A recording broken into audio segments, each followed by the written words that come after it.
नमस्कार साथियों, आप सभी का एक और नए वीडियो में स्वागत है। साथियों, अगर आप राजमिस्त्री हैं, कारपेंटर या बढ़ई का काम करते हैं, लोहार का काम करते हैं या ईंटा भट्ठा पर काम करते हैं या रिक्शा चलाते हैं, ठेला चलाते हैं, सब्जी बेचते हैं या फिर किसी भी प्रकार का दिहाड़ी मजदूरी करते हैं, जो सुबह गए और शाम को एक दिन का दिहाड़ी करके आए और अगले दिन का कोई ठिकाना नहीं है कि कहाँ दिहाड़ी मिलेगा नहीं मिलेगा, या प्राइवेट कोचिंग चलाते हैं, छोटा मोटा दुकान चलाते हैं या ड्राइवर हैं या फिर गाड़ी का मिस्त्री हैं, जिसका कोई भी ठिकाना नहीं है इत्यादि। अगर इस प्रकार का आप काम करते हैं जहां आपको ईपीएफ का सुविधा नहीं है, ईएसआई का सुविधा नहीं है, और आपका इनकम साल का 5 लाख रुपए से कम है, तो आपको ई श्रम कार्ड बनवा लेना चाहिए। अगर आपने बनवा लिया है तो भी इस वीडियो को आप कंप्लीट देखिएगा। अगर नहीं बनवाए हैं तो इस वीडियो को देख करके मैं जैसे बताऊंगा उस प्रकार से आप अपना ई श्रम कार्ड बनवा सकते हैं। 2024 में आपको ई श्रम कार्ड से क्या लाभ मिलेगा उसके बारे में भी मैं बताऊंगा, और मैं जैसे बताऊंगा उस प्रकार से अगर आप अपना ई श्रम कार्ड बनवाते हैं तो 100% आपको लाभ मिलेगा ही मिलेगा।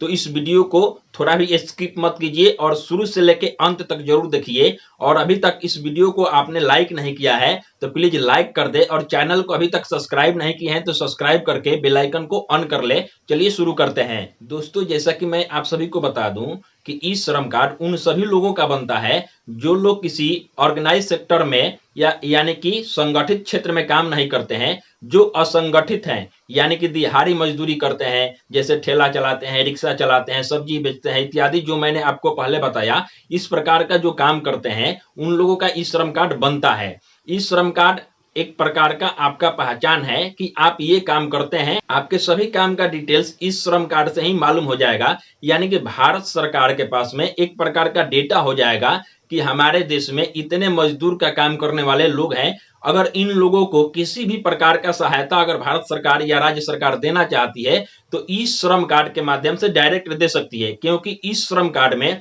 आपके काम के बारे में, आपके अकाउंट नंबर, सभी डिटेल्स इस पर मौजूद रहता है। तो अगर सरकार कभी भी मजदूरों को सहायता करना चाहती है तो सरकार डायरेक्ट ई श्रम कार्ड के माध्यम से मजदूरों को सहायता कर सकती है, क्योंकि ई श्रम कार्ड में आपके सभी डिटेल्स यानी कि बैंक अकाउंट भी उसमें लिंक रहता है। तो अगर आप एक दिहाड़ी मजदूर हैं यानी कि डेली वेजेज पर काम करते हैं, काम का कोई ठिकाना नहीं है, आज यहाँ तो कल वहां, आज काम मिला तो कल नहीं मिला, तो आपको ई श्रम कार्ड बनवा लेना चाहिए। अगर आपने बनवा लिया है तो भी इस वीडियो को जरूर देखिए, क्योंकि मैं इस वीडियो में आपको बताऊंगा कि 2024 में किस प्रकार से आप इस श्रम कार्ड को बनवाएंगे जिस पर मिलने वाले लाभ आप तक पहुंच सके।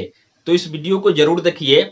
और एक बात हम आपको बता दें कि अभी 2024 में लोकसभा का इलेक्शन है, तो हो सकता है कि भारत सरकार मजदूरों को सहायता के लिए कुछ राशि प्रदान करे। तो इस प्रकार से आपको इस श्रम कार्ड को बनवाना है जैसे मैं बता रहा हूं। अगर आपका बन भी गया है तो आपको देख लेना है कि आपका इस श्रम कार्ड सही सही बना है या नहीं। चलिए वीडियो को आगे बढ़ाते हैं और आपको बताते हैं कि कैसे इस श्रम कार्ड आपको बनाना है। दोस्तों, इस श्रम कार्ड को बनाने के लिए सबसे पहले आपको अपने मोबाइल या लैपटॉप के क्रोम ब्राउजर में गूगल को ओपन कर लेना है और सर्च बॉक्स में आपको टाइप करना है ई श्रम। जैसे ही आप सर्च करोगे आपके सामने इस प्रकार से पेज ओपन होगा। आपको ये फर्स्ट वाला लिंक isram.gov.in पर आपको क्लिक कर देना है। अब आपके सामने इस प्रकार से पेज ओपन होगा जो ई श्रम का ऑफिशियल वेबसाइट है। इस वेबसाइट का लिंक आपको वीडियो के डिस्क्रिप्शन बॉक्स में भी मिल जाएगा, वहां से भी आप इस वेबसाइट पर आ सकते हैं। वेबसाइट पर आने के बाद आपको इस श्रम कार्ड को बिल्कुल ऐसे ही बनाना है जैसे मैं बताऊंगा, क्योंकि अगर आप ऐसे नहीं बनाओगे तो हो सकता है कि जो सरकार की तरफ से मिलने वाली सहायता राशि है वह आपके अकाउंट तक नहीं पहुंच पाए। अगर आपने नहीं बनवाया है तो इस प्रकार से अवश्य ही बना लें। अगर आपने पहले से इस श्रम कार्ड बनवा रखा है तो भी आपको इस वीडियो को पूरा देखना होगा, क्योंकि हो सकता है कि इस वीडियो को देखने से आपको भी सहायता राशि मिल जाए, क्योंकि आपके इस श्रम कार्ड में कोई ना कोई गलती हो गया होगा जिस कारण से आपको सहायता राशि सरकार की तरफ से जो मजदूरों को मिलती है वह नहीं मिल पाए। तो आपको इस श्रम कार्ड को बनाने के लिए देखिए, इस वेबसाइट पर जैसे ही आप आइएगा यहाँ पे आपको एक ऑप्शन देखने को मिलेगा रजिस्टर ऑन ई श्रम। तो आपको इसी वाले ऑप्शन पर क्लिक कर देना है। तो जैसे ही आप इस पर क्लिक करोगे, अब आपके सामने इस प्रकार से पेज ओपन होगा। आपको यहाँ पे सबसे पहले आपके जो आधार कार्ड में मोबाइल नंबर दर्ज है, यानी कि जो आपका आधार कार्ड में मोबाइल नंबर लिंक है, उस मोबाइल नंबर को इस बॉक्स में आपको फिल कर देना है। जो भी आपका मोबाइल नंबर है यहाँ पे आप फिल कर दें। उसके बाद में ये वाला कैप्चा जो दिखाई देता है, इस बॉक्स में आपको फिल कर देना है। उसके बाद में यहाँ पे आपसे पूछा जा रहा है कि आप किसी भी प्रकार का ईपीएफ का सदस्य हैं, तो यस करेंगे, अन्यथा यहाँ पे आप नो कर देंगे। तो मैं आपको बता दूं कि जितने भी दिहाड़ी मजदूर होते हैं, वे लोग को ईपीएफ की सुविधा नहीं मिलती है, तो यहाँ पे उनको नो कर देना है। फिर यहाँ पे पूछा जा रहा है कि आप किसी भी प्रकार का ईएसआई यानी कि जो इंश्योरेंस मिलता है उसका सदस्य आप हैं। जैसे कि कोई कंपनी में आप काम करते हैं, तो वहां पे आपको ईएसआई यानी कि एम्प्लॉय स्टेट इंश्योरेंस कॉर्पोरेशन, जिसको ईएसआई बोला जाता है, इसका सुविधा मिलता है। मजदूरों को ये सुविधा नहीं मिलती है। जो बड़े बड़े कंपनी में काम करते हैं उनको ही ईएसआई का सुविधा मिलता है। तो आपको यहाँ पे नो कर देना है। उसके बाद आपको यहाँ पे सेंड ओटीपी पर क्लिक करना है। अब आपके मोबाइल पर एक ओटीपी गया है, उस ओटीपी को आपको इस बॉक्स में फिल करना है। फिर आपको यहाँ पे सबमिट पर क्लिक कर देना है। अब आपके सामने इस प्रकार से पेज ओपन होगा, जहाँ पे आपको अपने 12 अंक का आधार नंबर डालना है। तो यहाँ पे आपको इस बॉक्स में 12 अंक का आधार नंबर डाल देना है। उसके बाद यहाँ पे आपको 3 ऑप्शन देखने को मिलेगा। फिंगरप्रिंट, अगर किसी के आधार से मोबाइल नंबर अटैच नहीं है तो फिंगरप्रिंट के माध्यम से भी कर सकते हैं, या फिर आइरिस के माध्यम से भी कर सकते हैं। अगर लिंक है तो आपको यहाँ पे देखिए ओटीपी ऑटोमेटिक सिलेक्टेड रहेगा, तो यहाँ पे ओटीपी पर क्लिक कर देना है। उसके बाद में ये वाला कैप्चा जो दिखाई देता है, आपको इस बॉक्स में फिल कर देना है। उसके बाद आपको यहाँ पे देखिए आई एग्री, इस पर आपको टिक कर देना है। फिर आपको यहाँ से सबमिट पर क्लिक कर देना है। कुछ इस प्रकार से इंटरफेस आता है। यहाँ पे आपके आधार से जो मोबाइल नंबर लिंक है उस पर एक ओटीपी गया है, उस ओटीपी को इस बॉक्स में फिल करके और यहाँ से आपको वैलिडेट पर क्लिक करना है। तो चलिए मैं ओटीपी को डाल देता हूँ।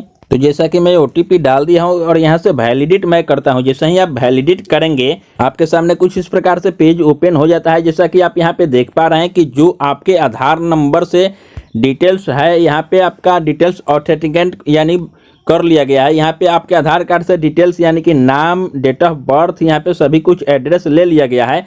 सेम यही एड्रेस आपके इस श्रम कार्ड पर रहने वाला है, जो आपके आधार नंबर पर है, यानी कि आपके आधार कार्ड पर जो एड्रेस है वही रहेगा।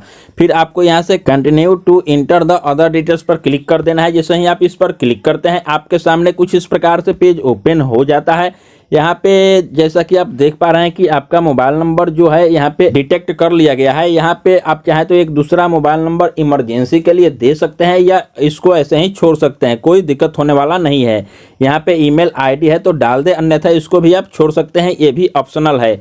यहाँ पे आपको मैरिटल स्टेटस यानी कि विवाहिक स्थिति को आपको सिलेक्ट कर लेना है कि आप विवाहित है या अविवाहित, यानी कि आप मैरिड है तो आपको मैरिड को सिलेक्ट करना है। अगर आप अनमैरिड है, विडो है, जो भी आप यहाँ से हैं इसको सिलेक्ट कर ले। तो मैं यहाँ से मैरिड को सिलेक्ट कर लेता हूँ। यहाँ पे फादर का नाम पूछा जा रहा है, तो यहाँ पे आपको फादर का नाम डाल देना है जो भी आपके आधार कार्ड पर है। फादर का नाम डालने के बाद यहाँ से सोशल कैटेगरी को यानी कि आपको सामाजिक वर्ग को सिलेक्ट करना है कि आप एससी हैं, एसटी हैं, ओबीसी हैं, जनरल हैं, जो भी आप यहाँ से हैं इसको सिलेक्ट कर लें। तो मैं यहाँ से सिलेक्ट कर देता हूँ। तो यहाँ से आपको ब्लड ग्रुप है तो आप यहाँ से ब्लड ग्रुप अपना दे सकते हैं, नहीं है तो इसको आप ऐसे ही छोड़ सकते हैं, कोई दिक्कत होने वाला नहीं है, ये भी ऑप्शनल है। फिर आपको यहाँ से डिफरेंटली एबलेड है यानी कि आप विकलांग हैं तो आपको यहाँ से येस करना है, विकलांग नहीं है तो आपको यहाँ पे नो कर देना है। तो जैसे ही आप यहाँ पे येस करेंगे तो आप कहाँ से विकलांग है, बॉडी के किस पार्ट से आप विकलांग है, इसको आपको यहाँ से सिलेक्ट करना होगा। तो मैं यहाँ से नो कर देता हूँ। नो करने के बाद आपको नीचे की तरफ आना है और यहाँ पे आपको ध्यान देने वाली बात है कि नॉमिनी डिटेल्स आपको यहाँ पे फिल करना होगा। तो नॉमिनी डिटेल्स में यहाँ पे नॉमिनी का नाम डाल देना होगा। तो चलिए मैं यहाँ पे नाम डाल देता हूँ। यहाँ पे नॉमिनी का नाम डालने के बाद यहाँ पे नॉमिनी का डेट ऑफ बर्थ को डाल देना होगा। यहाँ पे नॉमिनी का डेट ऑफ बर्थ को डालने के बाद यहाँ से नॉमिनी का जेंडर को सिलेक्ट कर लेना होगा, मेल फीमेल जो भी है यहाँ से सिलेक्ट कर लें। देन यहाँ पे रिलेशन विथ यू यानी कि नॉमिनी का रिलेशन इस श्रम कार्ड धारी के साथ में क्या है, तो यहाँ पे मैं सिलेक्ट कर देता हूँ। यहाँ पे जो भी है, वाइफ है, डॉटर है, मदर है, ग्रैंडफादर है, यानी कि जो भी है यहाँ से आपको सिलेक्ट कर लेना होगा। तो मैं यहाँ से रिलेशन को भी सिलेक्ट कर लिया और उसके बाद यहाँ से आपको सेव एंड कंटिन्यू पर क्लिक कर देना है। जैसे ही आप सेव एंड कंटिन्यू पर क्लिक करते हैं, फिर से आपको यहाँ पे एड्रेस को फिल करना होगा। एड्रेस को भरने के लिए यहाँ से आपको स्टेट को सबसे पहले सिलेक्ट करना होगा। भारत के यहाँ पे सभी स्टेट देखने को मिल जाता है, जो भी स्टेट से आप बिलोंग करते हैं आप अपना स्टेट को यहाँ से सिलेक्ट कर लें। तो मैं बिहार से हूँ तो बिहार को सिलेक्ट कर दिया। देन यहाँ से आपको डिस्ट्रिक्ट को सिलेक्ट करना है, जो भी आपका डिस्ट्रिक्ट है यहाँ से सिलेक्ट कर लें। तो मैं यहाँ से डिस्ट्रिक्ट को भी सिलेक्ट कर दिया। फिर यहाँ से आपको स्टेट आईडी है तो डाल दें, अन्यथा इसको आप छोड़ सकते हैं, कोई दिक्कत होने वाली नहीं है, ये भी ऑप्शनल है। फिर आपको नीचे की तरफ आना है और यहाँ पे आपसे पूछा जा रहा है कि करेंट एड्रेस, यानी कि आप अर्बन क्षेत्र यानी कि शहरी क्षेत्र में रहते हैं तो आपको यहाँ से अर्बन को सिलेक्ट करना होगा। अगर आप ग्रामीण क्षेत्र से बिलोंग करते हैं यानी कि ग्रामीण गांव में रहते हैं तो आपको यहाँ से रूरल को सिलेक्ट करना होगा। तो मैं गांव से हूँ तो गांव को सिलेक्ट कर दिया। यहाँ से आपको हाउस नंबर डाल देना है, यानी कि अपने गांव का नाम यहाँ पे डाल दें, और हाउस नंबर है तो यहाँ पे डाल दें, अन्यथा इसको आप छोड़ सकते हैं। यहाँ पे केवल आपको गाँव का नाम डाल देना है। अगर हाउस नंबर है तो डाल दें। यहाँ पे आपको लोकेलिटी पूछा जा रहा है तो इसको आप छोड़ सकते हैं। यहाँ पे आपको स्टेट को सिलेक्ट कर लेना है, जो भी स्टेट से आप हैं इसको सिलेक्ट कर लें। फिर यहाँ से आपको अपना डिस्ट्रिक्ट को सिलेक्ट कर देना है, जो भी आपका डिस्ट्रिक्ट है यहाँ से सिलेक्ट कर दें। डिस्ट्रिक्ट को सिलेक्ट करने के बाद यहाँ से सब डिस्ट्रिक्ट को आप चाहें तो सिलेक्ट कर सकते हैं या इसको ऐसे ही भी छोड़ सकते हैं। यहाँ से आपको अपने गांव का पिन कोड को डाल देना है। तो यहाँ पे चलिए मैं पिन कोड को डाल दिया। पिन कोड को डालने के बाद आपको नीचे की तरफ आना है और यहाँ पे देखिए स्टेइंग एट करेंट लोकेशन पूछा जा रहा है कि आप इस एड्रेस पर कितने दिन से रह रहे हैं, यानी कि आपका जो घर है इस एड्रेस पर कितने दिन से है। तो आपको यहाँ से ईयर को सिलेक्ट कर लेना है। अगर आप यहाँ पे परमानेंटली रहते हैं तो मोर देन 25 ईयर आपको यहाँ पर सिलेक्ट कर देना है। जितने भी दिन से आप रहते हैं उसको यहाँ पे आपको सिलेक्ट करने के बाद यहाँ से सेव एंड कंटिन्यू पर आपको क्लिक कर देना है। जैसे ही सेव एंड कंटिन्यू पर क्लिक करते हैं यहाँ से आपको एजुकेशनल डिटेल्स को फिल करना होगा। यहाँ पे आपसे पूछा जा रहा है कि आप कितने तक पढ़ाई की है, तो यहाँ पे आपको सिलेक्ट करना होगा।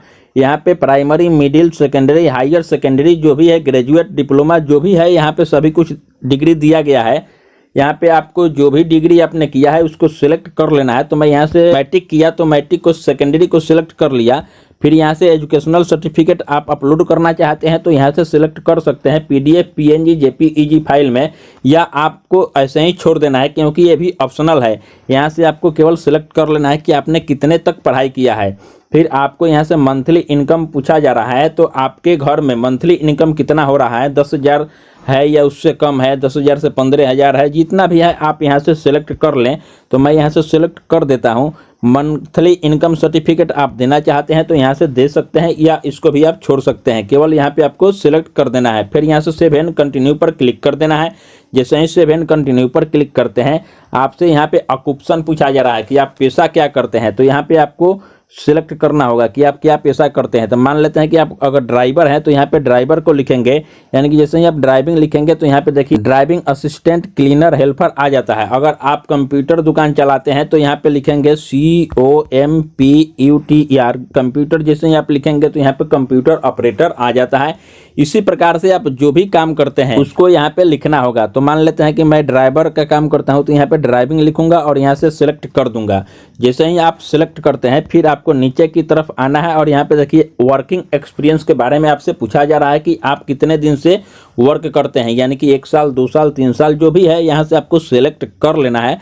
तो मैं यहाँ से सिलेक्ट कर देता हूँ। सिलेक्ट करने के बाद यहाँ से आप चाहें तो सेकेंडरी ऑक्यूपेशन को दे सकते हैं, इसको आप छोड़ भी सकते हैं, कोई दिक्कत होने वाला नहीं है। फिर आपको नीचे की तरफ आना है और यहाँ पे सेव एंड कंटिन्यू पर आपको क्लिक कर देना है। जैसे ही सेव एंड कंटिन्यू पर आप क्लिक करते हैं आपको यहाँ पे बैंक अकाउंट का डिटेल्स देना है। अगर आपका बैंक अकाउंट आधार कार्ड से लिंक है तो आपको यहाँ पे ऑटोमेटिक शो कर देगा कि आपका आधार कार्ड किस बैंक से लिंक है।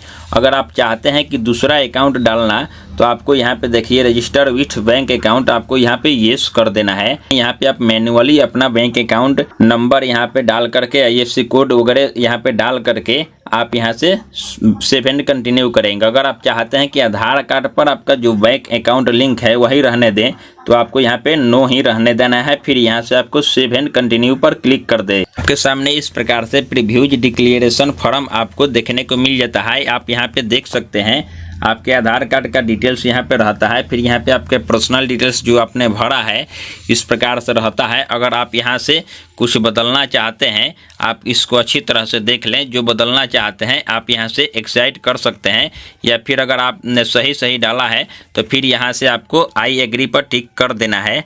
और यहाँ पे आपको श्योर कर लेना है कि I am not member ESI या EPF सदस्य। यहाँ पे I am not a income tax payer, मैं इनकम टैक्स भी नहीं भरता हूँ। यहाँ पे आपको भर करके यहाँ पे टिक कर देना है। फिर यहाँ पे देखिए यहाँ से सबमिट का ऑप्शन मिलता है। जैसे ही आप इस पर सबमिट करते हैं फिर आपके मोबाइल नंबर पर एक OTP आता है, उस OTP को यहाँ पे डाल देना है, फिर यहाँ से वेरीफाई कर देना है। तो चलिए मेरा OTP आ गया है। अगर OTP नहीं आता है तो आप यहाँ से रिसेंट OTP पर क्लिक कर सकते हैं। फिर OTP डालने के बाद यहाँ से आपको वेरीफाई कर देना है। जैसे ही आप वेरीफाई करते हैं, OTP वेरीफाई करने के बाद यहाँ से आपको फाइनल सबमिट कर देना है। जैसे ही आप फाइनल सबमिट करते हैं, आपके सामने कुछ इस प्रकार से पेज ओपन हो जाता है। यहाँ पे इवेन कार्ड आपको दिखाई दे देता है। यहाँ पे आप देख सकते हैं कि आपका ई श्रम कार्ड बनकर के रेडी हो गया है। यहाँ पे आपका नाम सभी कुछ यहाँ पे शो करता है। इस प्रकार से कुछ कार्ड आपको दिखाई देता है। आप यहाँ पे देख सकते हैं, इस प्रकार से कार्ड आपको दिखाई देता है। यहाँ से आप चाहे तो अपने कार्ड को देख सकते हैं, यहाँ से कंप्लीट रजिस्ट्रेशन कर सकते हैं यहाँ से, या फिर आप अगर चाहते हैं कि अपना कार्ड डाउनलोड करना तो आप यहाँ से अपना डाउनलोड इवेन कार्ड पर क्लिक करके यहाँ से आप अपना कार्ड को डाउनलोड कर सकते हैं। तो दोस्तों, जैसा कि आपने देखा कि मैंने आप सभी को बताया कि ई श्रम कार्ड कैसे बनाना है 2024 में। इस प्रकार से अगर आप ई श्रम कार्ड बनवाते हैं तो भविष्य में जो भी आपको राशि मिलेगी डायरेक्ट आपके बैंक खाते में आ जाएगी। तो यह वीडियो आपको कैसे लगी कमेंट करके जरूर बताइए। आपके मन में किसी भी प्रकार का सवाल प्रश्न है तो आप कमेंट सेक्शन में जरूर करके हमसे पूछ सकते हैं।